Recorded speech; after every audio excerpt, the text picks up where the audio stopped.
Hey, well, welcome to 2026. Like, I have been looking forward to Monday, January 5th. I couldn't wait for it to come. Now, here it is. And it's 2026. I hope you're super excited about what you're going to build. And I couldn't think of a more perfect guest, someone that I have never met is passionate. If I think about passionate people in the mortgage business, she's definitely the top five.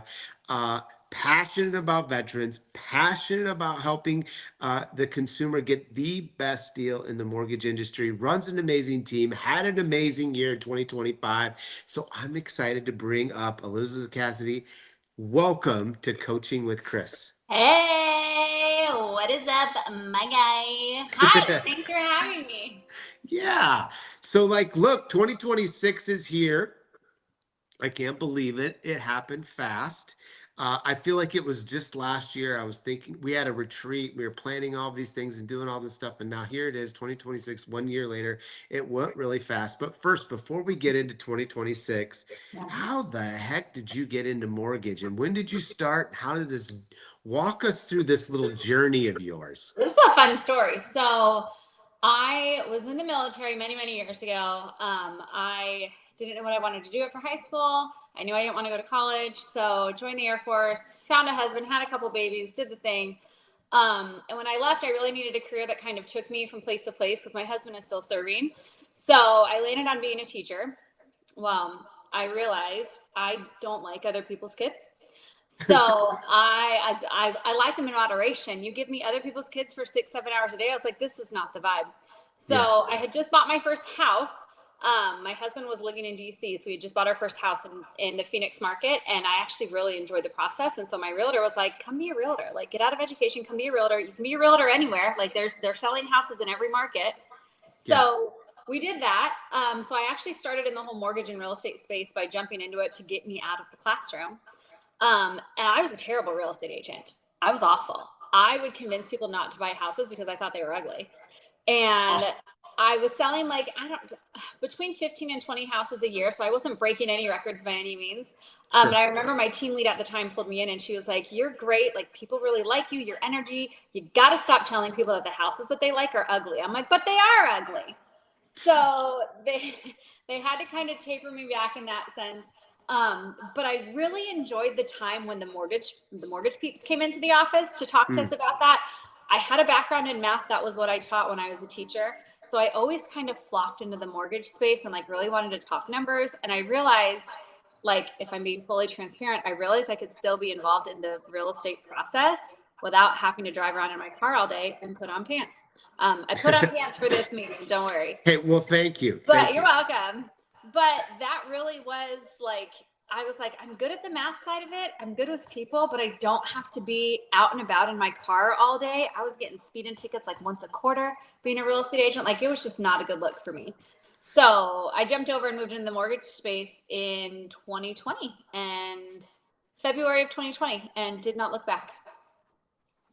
What a time to get in the mortgage business. I listen, Uh, I was not one of those COVID boom mortgage people thinking that refinances are falling out of the sky. I jumped into it. Like, I think I took my test in January and we were still operating as normal, like a normal society at that point. I just knew I wanted to do different. I had just moved to Central Florida. So we moved to Central Florida in the fall of 2019. okay. So I decided on a whim on my 30th birthday, I was not going to transfer my real estate license to Florida. I was instead going to go full blown into mortgage. So that's what I did. And here we are. Here you are. And then you didn't like work as a loan partner. You didn't work underneath no one's team. You just went straight in and became a mortgage loan officer. I joined a retail company.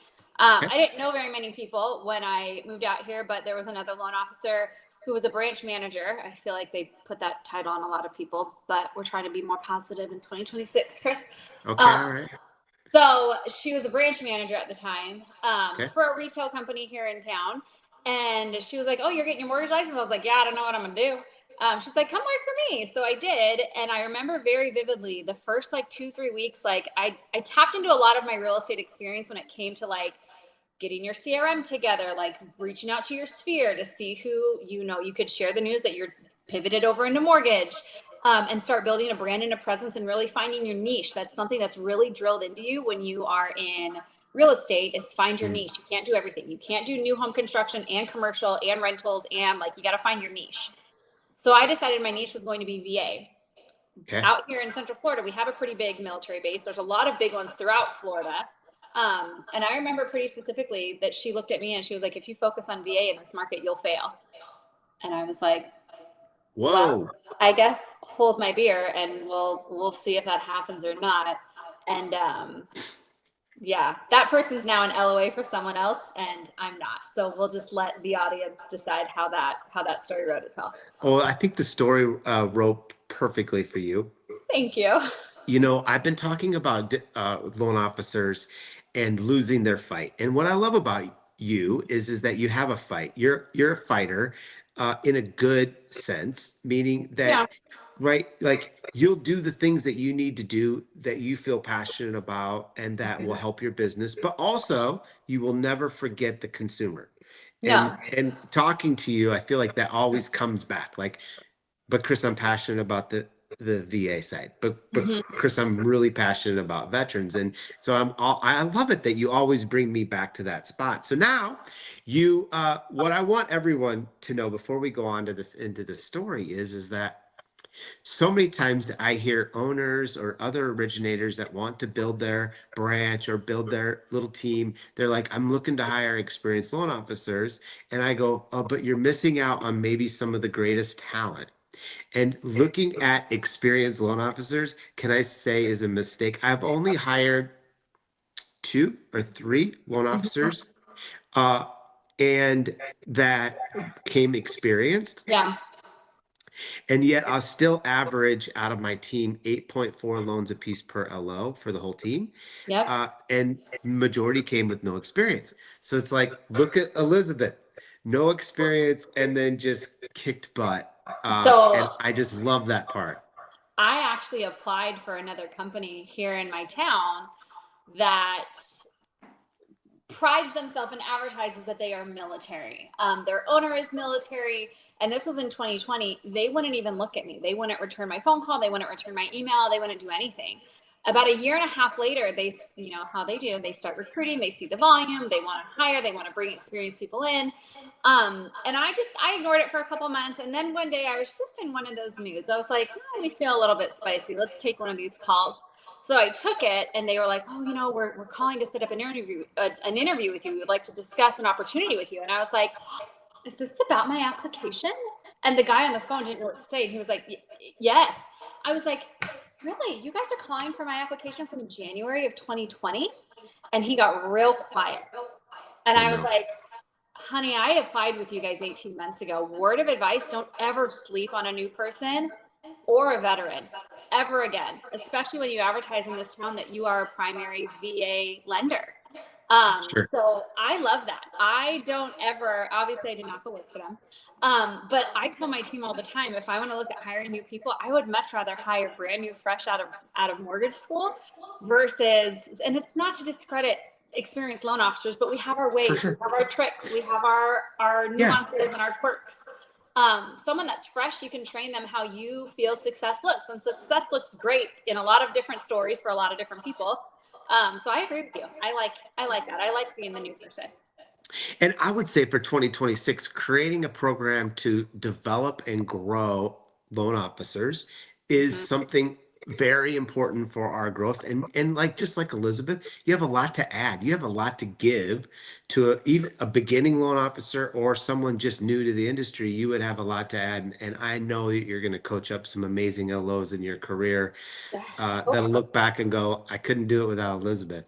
But Yeah. the reason why we leave is other companies don't have a program to coach you up. Yeah, you kind of plateau at a certain point where the company is no longer helping you grow, you're helping the company grow. And that's a great feeling to have when it's like a mutual reciprocation of appreciation and gratitude. But when that gratitude turns one-sided, that's when experienced loan officers start looking and start pivoting their business. So there's a place for it. Don't get me wrong. There is certainly a place for it, but I think growing the new loan officers is going to be the way for the next 5-10 years, especially as we still try to grow the broker channel. I'm so excited for the day where the broker channel tips and we are now 50% or more of the entire originators. Like if I have to do originations for the next 20 years, I'm going to stick it out until we get to that point, because I want to see that shift happen. It's going to be awesome. That's a cool shift. So shifting gears a little bit, Yep. let's talk about 25. You saw a lot of growth in 25. Yeah. Um, if I'm a loan officer and I'm listening, what would you say were some of the key things that you could contribute to your growth in 2025 that maybe would help someone listening today? Purchases are powerful. That's what I tell Mm, my team all the time. Refinances are going to come in waves. You don't ever want to be the loan officer that only flocks your feathers out there when you are hitting big numbers in refinances. Purchases in your past client database, when you help them purchase their property, is going to pay you out tenfold. Refinances have their place in our industry. Don't ever catch me talking about how like they're beneath me, because we do them all the time. But purchases are powerful because it gives you the opportunity to build relationships. And I tell new loan officers, anyone that'll listen to me, I don't know everything about every guideline. I know how to use ChatGPT. I have all of my AEs and CEOs saved in my phone. So when I need a guideline question answered, I know who to call and I can get answers in minutes. I know how to build relationships, and relationships come from purchases, because you can build a relationship with the buyer's agent, the listing agent, the title company, the home inspector, the insurance person. Like, you don't have opportunities to build all those relationships when you are in a refinance. I got referrals last year from home inspectors, from my insurance representatives, from buyer's agents that their clients were moving out of state, and they just remembered how easy it was when I did the buyer for their listing for VA, and their clients were VA, but they're buying in Virginia or wherever. Relationships are probably, in my opinion, 10 times more powerful than knowing everything there is to know about how to originate a mortgage. We have resources in this world for how to do an origination flawlessly. You can't outsource relationships. So you have to figure out a way, as you as an individual, to be able to build relationships with the people that you want. You're not going to be everyone's cup of tea. I right. personally prefer tequila, so I'm okay with not being everyone's cup of tea. So when you focus on purchases, you're giving yourself the opportunity to build potentially 4 or 5 relationships that can bring you business in the future, and that hands down is more powerful than refinance markets. I agree. So, uh, what Elizabeth just said was she built buckets in realtor relationships, VIP relationships, and then she works her database. By the way, it's not that complicated, but the top performers like Elizabeth just think everybody should do it this way, and everybody does it this way. And by the way, they don't. But look how simple she just explained it and how easy this is. She basically has 3 main buckets where I know that there's a veteran piece to that she definitely gets to. So let's talk about that, because I know you're passionate about it. Yeah. How do you work the veterans community, and what are some things that are easy for you and to be able to connect to? Obviously, you're a veteran, your husband's still serving. Like, there's obviously that connection, but how do you work or get leads through that niche? I mean, I have a big presence on social media. Okay, so When social media is one.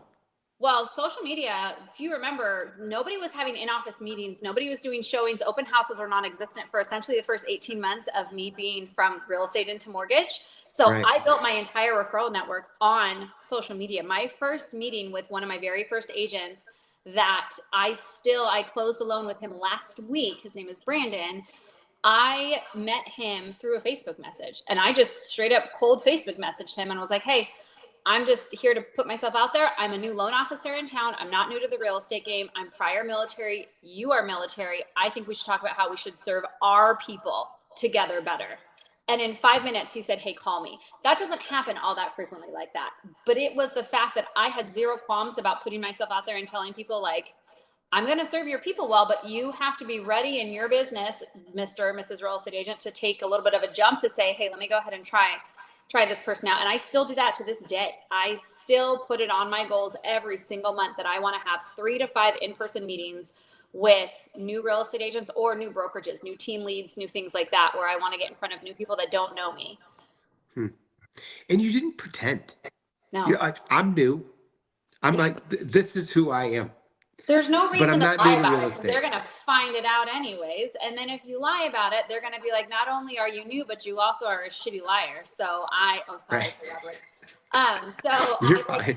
there was no reason to lie about it. Like, it's just like how when we have to deliver bad news, like it's so much easier to just rip the band-aid off and go deliver the bad news to the consumer and figure out a way to fix their loan than it is to sit on it and dwell on it for 2 days. Like, just be honest about it and be yourself. You're going to attract the people that you want to work with and that people that want to work with you, but you're not going to do that on a facade. Like, we can't Kim Kardashian our industry and fake it head to toe and think that we're going to be successful. It doesn't work. No, it doesn't work. No offense to the Kardashians.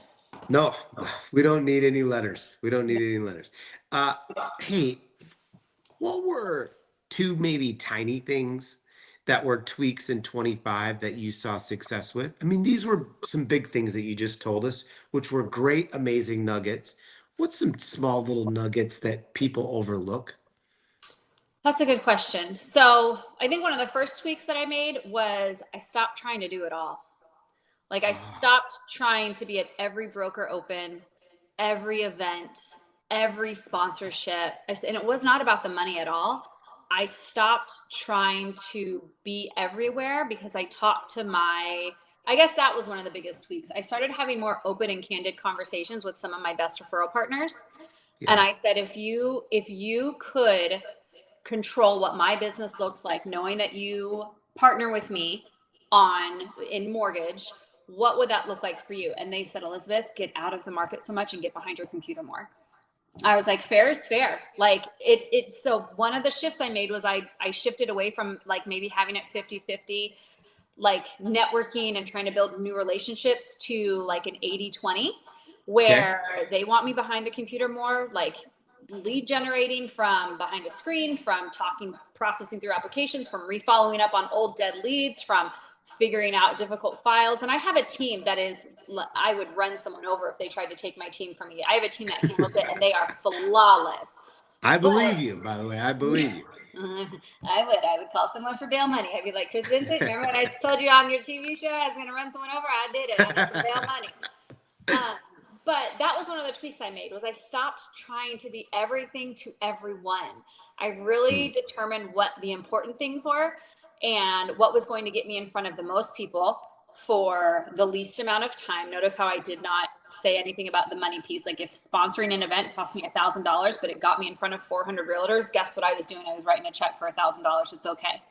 But I stopped trying to consume my days all day, start to finish, with let's just go out and network. Let's serve on every committee. Let's be at every event. Let's go to every broker open. Let's pop into 30 open houses. Those activities are great when you are trying to build your business, but when you are trying to sustain and really deepen the relationships of what you currently have, you have to at some point decide, like, that phase is not completely over, but a little bit over. And let's really dive in a little bit deeper to the people that do trust us and like working with us, and figure out how to support their businesses better. It's strategic. It is. It is. I And am, from what I've been told, more people know about me in the market now that I am a little bit more selective as to where I go. mhm. Like, I'm not just the lender that's always going to pop up to every single event, every single chamber meeting, every single everything. So you have to kind of treat yourself. I learned this actually from Ashley Bedford. I Mm, adore her. I love Um, her. Shout out to Ashley. she said to me, she goes, I want to be looked at as the Birkin bag of loan officers. And I was Yeah. like, I really like that. Like, when she shows up to somewhere, it's almost like a luxury. Like, oh my gosh, this is important. This is an important enough event that Ashley is coming out of her office to be here. We are important individuals. So that was one of the biggest changes that I made, was that I stopped watering myself down and being available to every event, everything, and really made it intentional to only go to the ones that were really strategic and a big bang for my buck. The second big change that I made, and it wasn't so much a big change Mhm.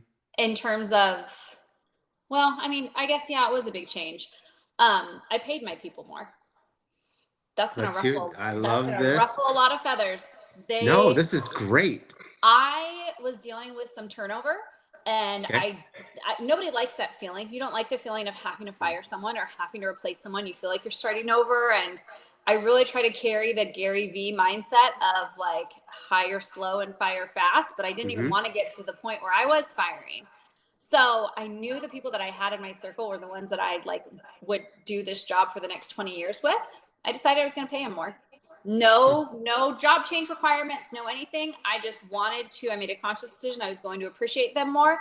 When I did that with nothing expected in return, crazy how this works, they started working harder. Like everyone's answering their phones on Saturdays. Never expected it, never asked for it, never put it on requirements. I just forthcoming showed them like, I really appreciate how dedicated you are to this chaos that we're running here. So you do with it what you want. And they all received it very, very well. So it's a big old happy family right now. We love it. And you paid them more probably on their base pay than a bonus. Yeah. But I mean, both of them. Yeah. But yeah. So just got a question in. An additional Yeah. question are you paying a salary or did you just pay a salary per file, of course?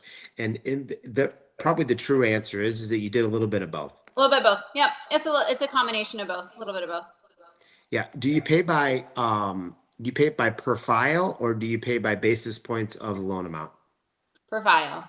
Me too. If I Uh, choose to cut my comp to keep a deal to keep a relationship intact, I'm not going to affect somebody else's income because of that. I'm doing that because I see the value in maintaining that relationship, because that relationship will bring us 10, 20, 30 more loans in the next year.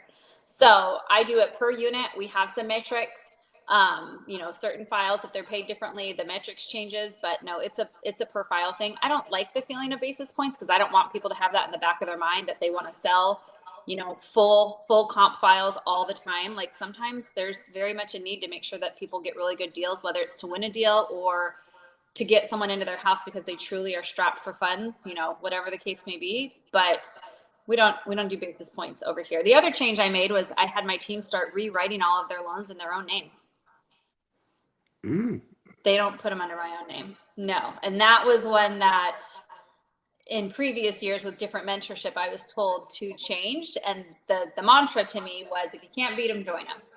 If you can't, if you, if you can't originate 600-700 loans on your own and you still want to get to that high price, high mark on Scotsman Guide, well, then you got to do what everyone else is doing. You got to write everyone's loans under your own name. And it just felt slimy to me. So we stopped doing it. I let my people write their loans under their own name, didn't take commission splits on it. We did that to make sure that everyone was getting full credit for their own originations and their own relationships and their own markets. yeah. So yeah, there was some changes in that sense. You and I think alike. Like, I see the top Scotsman's Guide person or whatever, and the one question I always ask, show me the W-2 or show me the 1099. Yeah. Like, it Or show doesn't me matter. how many support staff salaries are on your payroll. Yeah, the net. Yeah. Yeah. And because at the end of the day, it doesn't matter how many you do, it matters your net. Yeah. So like who get credit for the loan under my team? I didn't care. I don't care.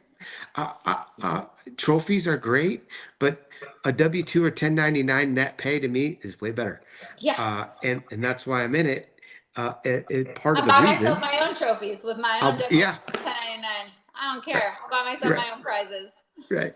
So jumping into 2026, what are you excited about for 2026? And second question is that what goals did you put in place that were different than 2025?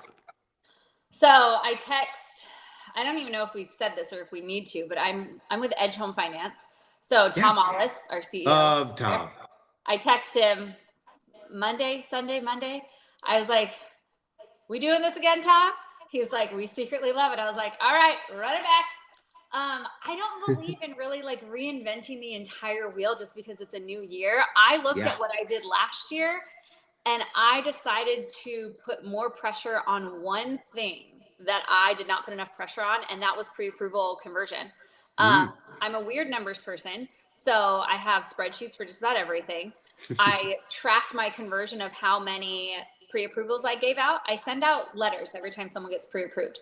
And I ripped this off from Skylar Welsh. So don't think all of my ideas are like my own brainchild. This is why I really believe in going to conventions and conferences and all these things your first couple of years in the industry, because you will get all the good ideas from all the good top producers.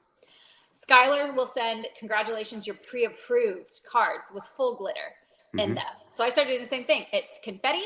It's a pre-approval card. I have pictures of it. Like, I have people text me. They're like, Elizabeth, we know that anytime we get something from you, we have to open it above the trash can. So, and it's a total vibe thing. So I was tracking all of my pre-approvals, like who was converting into an actual closed unit.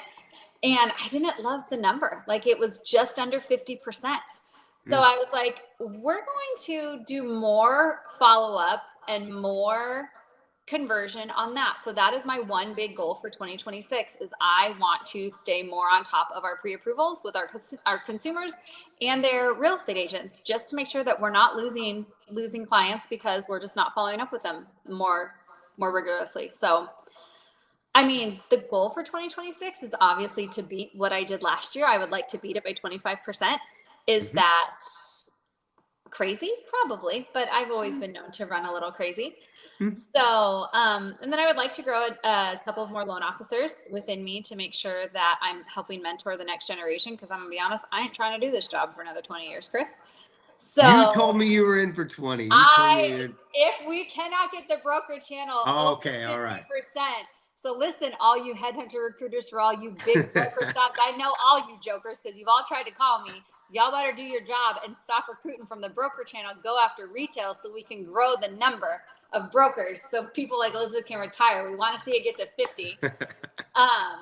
But those are the goals. Bring a couple more loan officers so I can help them develop their business and however they want to develop it, and stay more on top of pre-approvals and close 25% more loans than we did last year. We'll see how it rolls. I love it. It's simple. Grow 25% and cruise it. By the way, let me just talk about a stat, okay? 50% average conversion on prequals is actually an average great percentage. It's actually pretty good. Yeah. And she's like, I gotta beat it. And I love that you've looked at that, like looking at data and looking at where you get your pre-approvals from and the conversion rate from different sources Mhm. also tells another story. Like, Yes. is this set of realtors as good for me to get to convert as the other set? There's multiple different situations there, but good for you for looking at that convert from pre-qual to close. That is a great number to concentrate on. And by the way, she said this kinda. She said, I don't need more customers, I just need to convert better. Yeah. Which in the end will get her 20 to 25%. I sent out I think on my list, I sent out over 280 pre-approvals last year. So, like, it's not that I need more leads to work. I mean, don't get me wrong, everyone will take more leads to work in this industry, Yeah. Yeah. but I need to do better internally at converting more of them, and we don't have to constantly be chasing. The last goal that I have, and this is just me personal being competitive, Mm. I was awarded top VA originator at AIM this Mm. past year. I had a market share of, I want to say, somewhere between 1.2 and 1.3. So just like the psycho in my brain, I was like, Mm. it's 2% or nothing next year. So Okay. I'm obnoxiously pushing for 2%. And that is thanks to Jonathan Haddad making me a sick, twisted individual when it comes time to focus on competition. Oh, he's competitive. Oh my God, yes. So So wrapping up, one of the fun questions been asking lately, and this is a tougher one. So I'm telling you, it's a tough question okay, right up front. But I know you got this. I know you got this. I've been working with loan officers and realtors, what's called completing and remembering. hmm And it's a system of takes you through 25 and kind of walks you through some things to get you ready for 2026. So it's 14 questions in 2025 and 11 on 2026. But okay, there's a question in 2025 that I'm just dying to know how you're going to answer this. Are you ready? yeah. So the question is, what compliment would you have liked to receive in 2025 that you What didn't get? what compliment would I like to have received? That you didn't get in 2025. So while your brain is thinking, let me tell you. Let me tell you mine. I It was got a real vulgar answer, so I'm not Okay, gonna well, I'm just say. not. I'm going to shut up and let you tell me. No, I don't want to say that one, Chris. We'll get some lawsuit letters if we say that. Oh, okay. Give me what your answer was, if you're allowed to. I am. I want to give it to you. So I, w- I was on my phone with my therapist and I asked him the question and he answered it. And I go, "Can I have that one too?" And he said, "Well, sure." And the answer was sacrifice.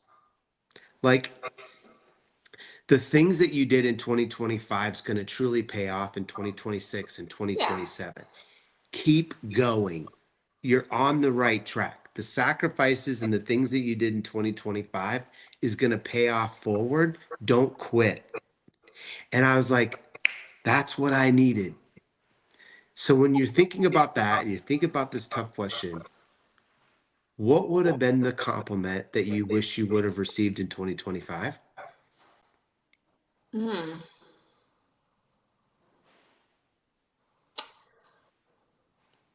Oh, geez. I wish. I don't know. Can I give you one that I That's think you should have deserved? yeah.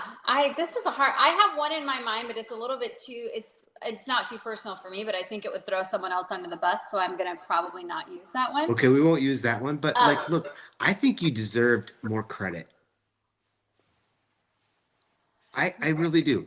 I feel like the things that you did for the broker channel, the willingness to give back, your ability to be able to involve into AIM, the things that you're doing for veterans, and how you're growing your branch, like, good job. thank you. I think that it in the future, it's you're gonna see all of those things pay back off 2 3 times what you did in 2025, and I think you need that credit. Thank you. What do you I think? appreciate that. I don't disagree with you, but I have always been told and probably conditioned that I am better seen and not heard. And it's Mm, not like that's not a like a oh you're pretty. I don't think I'm pretty. It's a Elizabeth. When you start talking, you either rile people up and get them pumped up and excited for you, or you piss some people off. So I have been told like less words from you is better, but when you do speak, you're very powerful in what you say to people. Um, I wish for 2026 that maybe a little bit similar to what you did. I wish I would have been given a little bit more gratitude to the people that I impacted, mm, especially coming off of 24 leading into 25. I wish there would have been more gratitude mm, for some individuals that I knew that I had some positive impacts in their career and in their business, and there wasn't, and that one stung a little bit. mm. So learning that, I have decided I'm going when people want to give me compliments and want to show me gratitude, I'm going to open it and welcome it with open arms because I used to always be the one like, no, don't give me the attention, don't give me the Right. gratitude, don't like, Push don't. it away. I'm not worth it. Don't do that. Wait, give it to someone else that needs it more.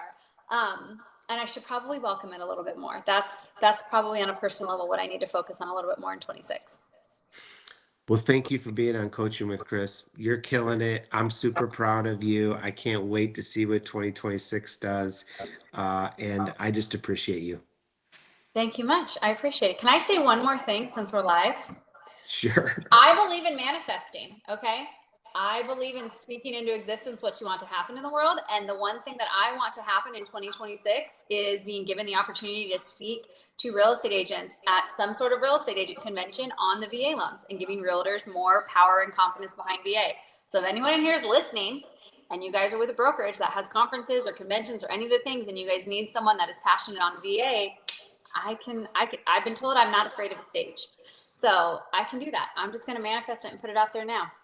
That's Cool, all. because I'm going to book you in February. Oh, geez. Done. Where are we going? All right, sweet. You're going to the north. Bring your coat. Okay. All right, Chris, I live in Florida. I know. Have a Thank great day. you. Thank you. Have a good day.